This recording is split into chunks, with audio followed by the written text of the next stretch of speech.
రాష్ట్ర పరీక్షను నిర్వర్తించడానికి JNTU అనంతపూర్కు permission ఇచ్చినటువంటి మన రాష్ట్ర ప్రభుత్వానికి, ముఖ్యంగా మన ముఖ్యమంత్రి వర్యులకు, మన హెచ్ఆర్డి మినిస్టర్ నారా లోకేష్ గారికి, యాప్స్కి చైర్మన్ మధుమూర్తి గారికి నేను కృతజ్ఞతలు తెలియజేస్తున్నాను. మీ అందరికీ తెలుసు, JNTU university Anantapur AP ECET examination ఇది 10వసారి మేము కండక్ట్ చేస్తున్నాం.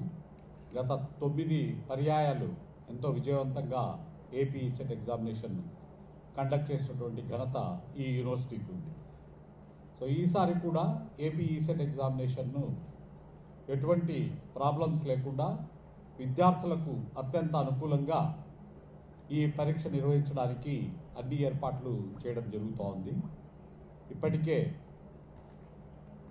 నిష్ణాతులైన విద్యావేత్తలతో పరీక్ష పత్రాలను తయారు చేయించడము, వాటిని సాఫ్ట్ కాపీస్గా రూపొందించడము, స్టూడెంట్ వ్యూ కాపీల్లోకి మార్చుకోవడము, ఎడిటింగ్, మోడరేషన్ అన్ని ప్రక్రియలు జరుగుతూ ఉన్నాయి.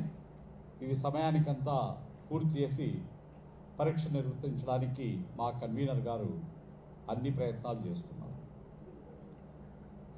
ఈ ఏపీ ఈసెట్ ఎగ్జామినేషన్ ద్వారా డిప్లొమా కంప్లీట్ అయిన విద్యార్థులు డైరెక్ట్గా lateral entry second year engineering ప్రోగ్రాంలో చేరేటువంటి అవకాశం ఉంటుంది. రాష్ట్ర వ్యాప్తంగా అన్ని ఇంజనీరింగ్ కళాశాలల్లో ఈ అవకాశం లభిస్తుంది.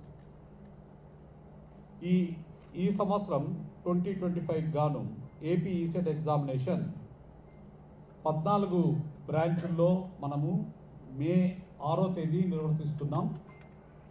ఇది మీకు ఇచ్చిన నోట్లో 2024 అని పడిందేమో, అది ప్రింట్ మిస్టేక్. 6/5/2025 నాడు ఈ ఎగ్జామ్ నిర్వర్తిస్తున్నాం. సో ఈ ఎగ్జామ్ 2 సెషన్స్లో ఉంటుంది. మార్నింగ్ 9 నుంచి 12 వరకు ఒక సెషన్ ఉంటుంది, మధ్యాహ్నం 2 నుంచి 5 వరకు ఒక సెషన్ ఉంటుంది. సో ఇది 14 కోర్సులు. అగ్రికల్చరల్ ఇంజనీరింగ్, దీంట్లో 156 అప్లికేషన్స్ మాత్రం వచ్చాయి. బయోటెక్నాలజీలో 1 అప్లికేషన్ వచ్చింది.